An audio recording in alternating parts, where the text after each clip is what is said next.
of my childhood homes had a balcony that was attached to both my mother's bedroom and mine via big glass doors in each of our rooms. Next to the balcony are 2 trees, one of which I often climbed up and down from the balcony. One night when my mother and my brother were not home, and I was about 13 at the time, reading in bed with a very dim reading light, I heard what sounded like something moving in one of the trees outside.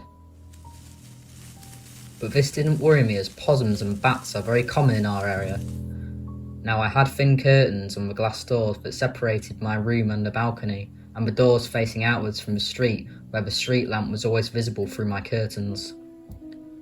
Shortly after hearing the tree rustling sounds, I see a shadow slowly move past the doors, at which point I immediately turn off my reading light and freeze like a deer in headlights. The shadow was tall, so it wasn't a neighbour or a kid, and it wasn't at all my 5-foot mother. The person slowly moved, creeping, as though they were trying not to be noticed by me.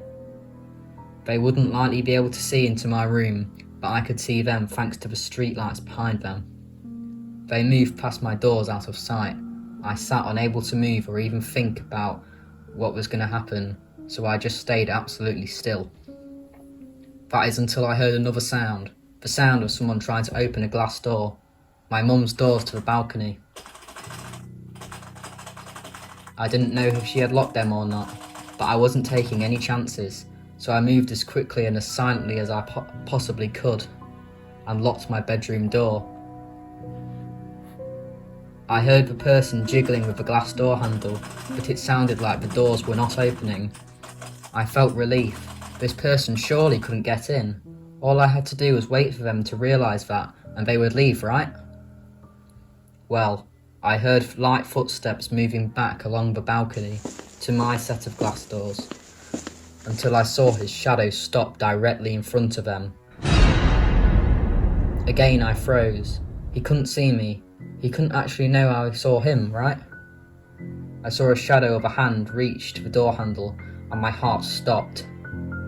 Had I actually locked these doors today? I was out there earlier. What if I forgot? The seconds leading up to him grabbing the door handle felt like an eternity, but thankfully, when this person tried to open the door, it did not open. It was locked. I sighed such a sigh of relief I was worried that he had heard it. After he began pacing the length of the balcony. I didn't have a mobile or a landline, as it was at the other side of the house, but I was too scared to take my eyes off the door.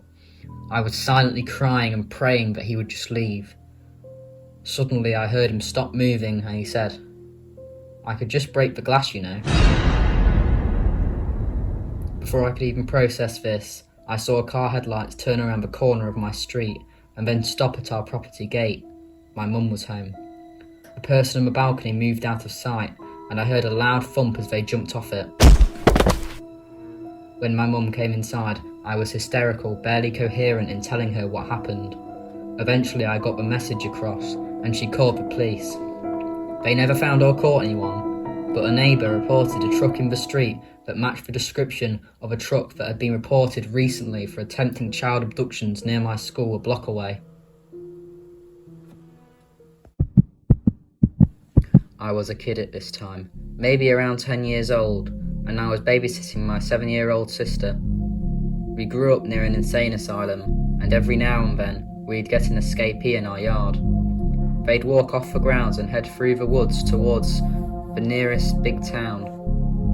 They'd get about a mile to our place and realise walking 40 miles to that town was probably not happening, so they'd ask to use a phone to call and get picked up by the hospital. This happened every now and then, but this was the first time it happened when I was home without my folks.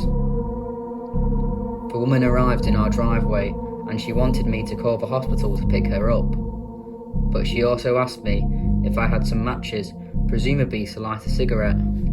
I assured my sister into the house and locked the door as I called. The woman was kind of half screaming, half moaning, "Matches, I need matches," until they came and picked her up. I'm sure it was just for a cigarette, but it also could have been to burn us alive, so I didn't give her any. that experience always left chills on me. During the fall of 2016, I moved into half a really old house. It was built in the 1880s, a stone's throw from the original campus of Indiana University, which is now a park filled with homeless people and drug addicts. The owners basically turned it into a weird duplex. My friend had lived in it right before I moved in, and he claimed that it was haunted, but I didn't really believe him, because he was a little bit of an odd guy.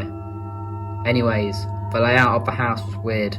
You walked in the door and were in the living room type space, and then you kept walking and there was a doorway to a bedroom, and past that was the kitchen. No doors, only door inside the apartment was to the bathroom, and one that led to the shared basement. So my first night there was uneventful.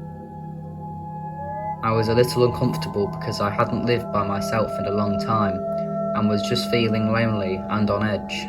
I stayed up late and then eventually fell asleep, but I woke up again around 3 AM in the morning. Cliché, I know. What woke me up was what sounded like a group of drummers were drumming on every flat surface in the living room. It went on for a while, and I was completely terrified.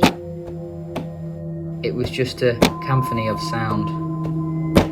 About 2 or 3 minutes I finally gathered up the balls to get up and check on it, and as soon as I passed the threshold up to the living room, it just stopped. Nothing happened for the rest of the night, but I didn't get much sleep after that. A couple of days later, a friend was visiting, and he was about to leave.